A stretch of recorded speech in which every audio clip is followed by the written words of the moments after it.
Borosilicate में क्या होता है, दो चीज़ होती है, अभी तो जनरल पता भी होना चाहिए। बोरोसिलिकेट एक तो ब्रिक होती है ना, और एक उसके संग एडिसिव आता है चिपकाने का। जो ब्रिक होती है ना उसको उसके संग चिपकाते हैं। तो उसमें जो खतरे होते हैं ना, मेन दो तरह के खतरे हैं। पहली बात तो ऊपर जाएंगे कैसे, देखो ये वाला ये तुम्हारा सस्पेंडेड प्लेटफॉर्म बना हुआ है, सस्पेंडेड और प्लेटफॉर्म, तो इससे जाएंगे। तो ये ध्यान रखना है कि इसमें जाना है जब भी ऊपर तो सेफ्टी बेल्ट पहन के जाना है, ठीक है। और सेफ्टी बेल्ट को एंकरिंग भी करना है, जो उसकी जो टॉप रेल और मिड रेल है ना, उसमें अलग अलग दो तरह से एंकरिंग करना है, ठीक है। अब दूसरी बात आएगी, तुम्हारा सामान आएगा, जो बोरोसिलिकेट वाला सामान आएगा ना, वो कैसे जाएगा, तो उसके लिए एक अलग से ये प्लेटफॉर्म बनेगा, उसमें सामान रख के जाएगा, और उसमें सामान के साथ साथ एक आदमी भी जाएगा। तो सामान जब जाएगा तो उसको भी सिक्योर करना है कि सामान जब जाएगा तो वो ऐसा ना हो कि गिरने का चांसेस है, क्योंकि वो बॉक्स में होता है, ठीक है। अब तीसरी बात आती है, सबसे पहले हैजार्ड क्या है उसमें, हैजार्ड मतलब खतरे क्या क्या है। एक तो जो सबसे बड़ा हैजार्ड है, जो एडिसिव होता है ना उसका,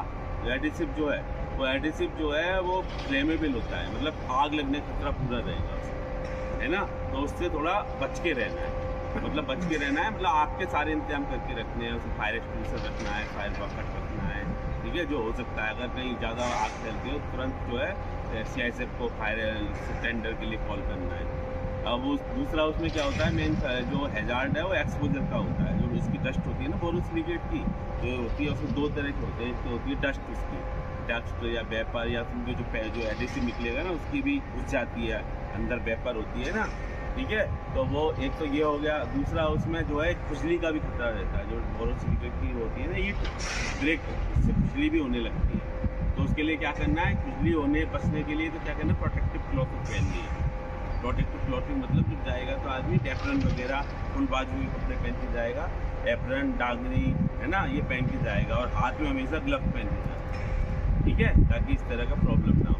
दूसरा जो उसका डस्ट है, वेपर है, वो कितनी तरह से हमारे अंदर जाता है, क्यों डस्ट वेपर उसके कितनी तरह से अंदर जाता है हमारे, तीन तरह से जाता है। एक तो जाता है हमारे मुंह पे, जो हम लोग काम कर रहे हैं ना वहाँ गंदा हाथ से काम कर रहे हैं, सब कुछ कर रहे हैं, वो इंजेक्ट होता है मुंह के थ्रू। तो जब भी ध्यान रखना है कि जब भी काम करो ना तो अच्छी तरह उसको पूरा साबुन से अच्छी तरह हाथ धोना, ताकि मुँह के थ्रू चला ना जाए, ठीक है।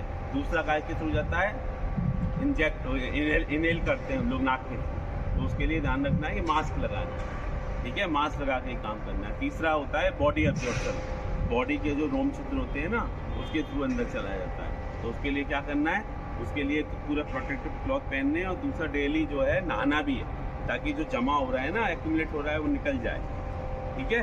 तो ये तीन चीज़ में ध्यान रखना है। एक तो आग का खतरा है तो पूरा आग का बचाने के साधन होने चाहिए।